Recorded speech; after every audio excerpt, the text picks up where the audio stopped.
Olá, seja bem-vindo. Sabe aquela pessoa que tem alterações de humor com frequência, que vai da euforia à tristeza num piscar de olhos? Isso tem nome, é o transtorno bipolar, doença que atinge cerca de 140 milhões de pessoas em todo o mundo, de acordo com a Organização Mundial da Saúde. O assunto é tão importante que foi criado o Dia Mundial do Transtorno Bipolar, 30 de março. Sobre o tema, eu converso com o médico psiquiatra Gustavo Senem, aqui de Curitiba. Tudo bem, Gustavo? Tudo bem.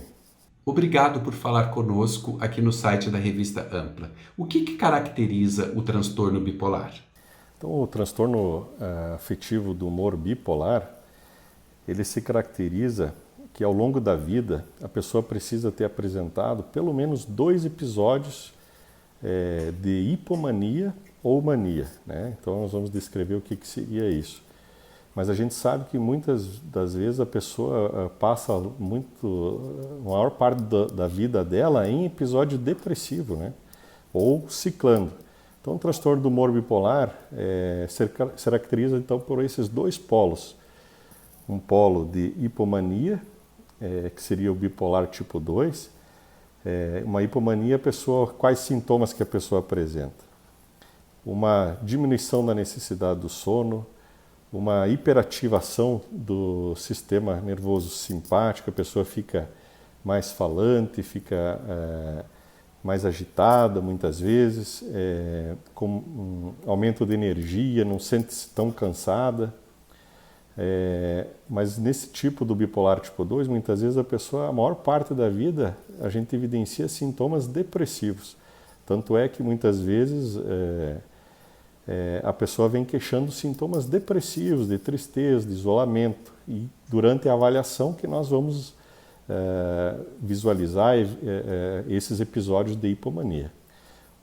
Já o bipolar tipo 1, que é o bipolar que tem um episódio de mania.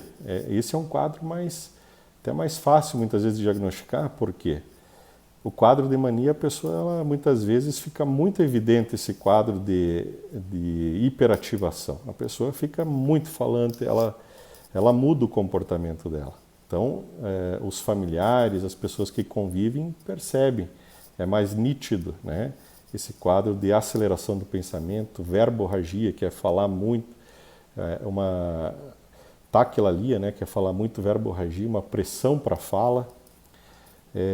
E também a pessoa pode apresentar episódios ao longo da vida de depressão.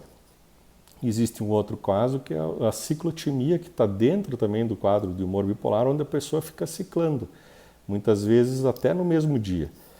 De manhã, às vezes, a pessoa está sem energia, está sem vontade até mesmo de sair da cama, chega ao final do dia, ou à noite a pessoa está cheia de planos, de projetos, né? Então, trazendo um grande prejuízo para a vida do indivíduo. É uma doença que surge de repente ou ela vai acontecendo no dia a dia?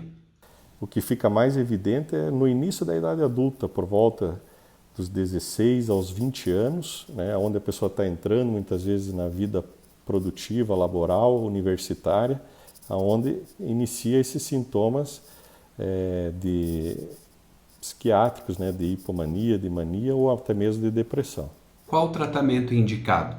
É importante o diagnóstico correto porque são medicamentos específicos que nós usamos muitas vezes no transtorno do humor bipolar, que são estabilizadores de humor, né? É essa linha de medicamentos que são as mais indicadas para pessoas com diagnóstico da bipolaridade. Dentre eles nós temos várias opções, né? Então, estabilizadores de humor mais antigos, como o lítio, o carbamazepina, a lamotrigina, ácido valproico, e tem alguns outros que são da linha dos antipsicóticos que também têm efeitos estabilizadores, como a quetiapina, olanzapina, aripiprazol. Então nós temos uma gama de medicamentos aí disponíveis para o tratamento e muitas vezes mais indicado em um ou outro paciente, né? É uma doença que tem cura? A princípio ele não tem cura. Como nós evidenciamos, são vários níveis, às vezes, de bipolaridade. Muitas delas a pessoa com mudanças de hábitos mais saudáveis, a gente consegue evitar que a pessoa desenvolva crises, episódios né, de depressão ou de bipolaridade. Então, uma reorganização da rotina, de hábitos mais saudáveis, uma atividade física, evitar muitas vezes o uso de alguns medicamentos, anabolizantes, uso de álcool ou drogas, podem ajudar com que esses quadros se desencadeiem, né?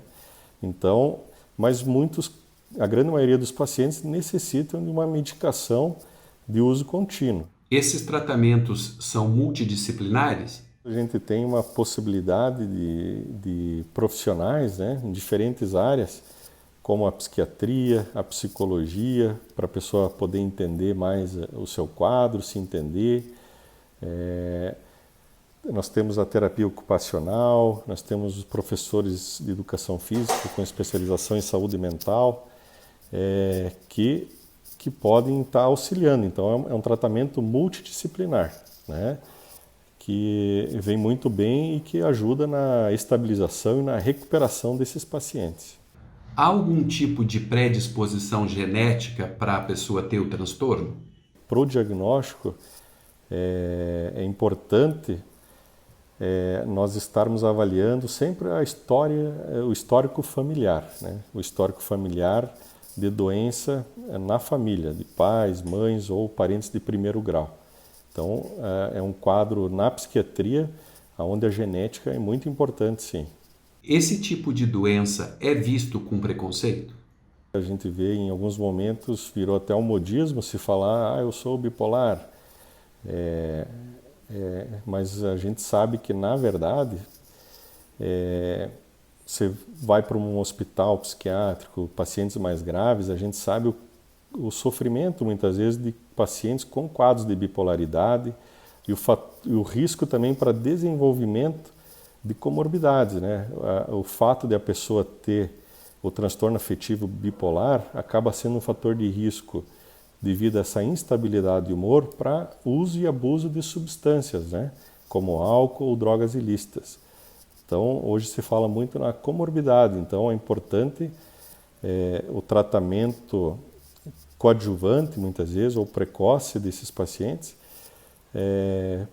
para evitar um agravamento, né? E surgimento, às vezes, de outras patologias em função dessa instabilidade do humor da pessoa. Então, existe sim um preconceito em diferentes quadros na psiquiatria, mas faz parte do tratamento a orientação, a conscientização do paciente para que ele tenha uma melhor qualidade de vida, uma atividade profissional, estudantil, né, que quando muitas vezes conduzido de forma adequada, a pessoa pode ter uma vida normal, né? Como que familiares e amigos podem ajudar uma pessoa que tem transtorno bipolar? A gente procura muitas vezes estar envolvendo os familiares no tratamento. Por quê?